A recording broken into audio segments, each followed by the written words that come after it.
जावरिया सरगोदा उम्मीदवार सूबा असेंबली सरदार आसिम शेर मेकन की कामयाबियों का सफर जारी। 2 उम्मीदवारान सूबा असेंबली ने उनके हक में दस्तबरदार होने का ऐलान कर दिया। दस्तबरदार होने वालों में सरदार हसन महमूद मेकन और सरदार शफकत अब्बास मेकन शामिल हैं।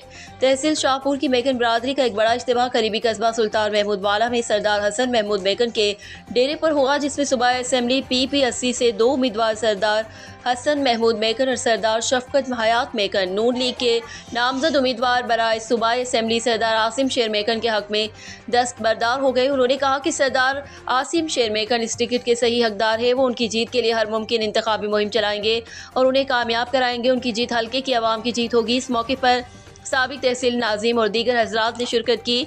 2 उम्मीदवारों के दस्तबरदार होने के बाद आसिम शेर मेकन की इस हल्के में जीत के इम्कानात बहुत ज़्यादा हो गए हैं।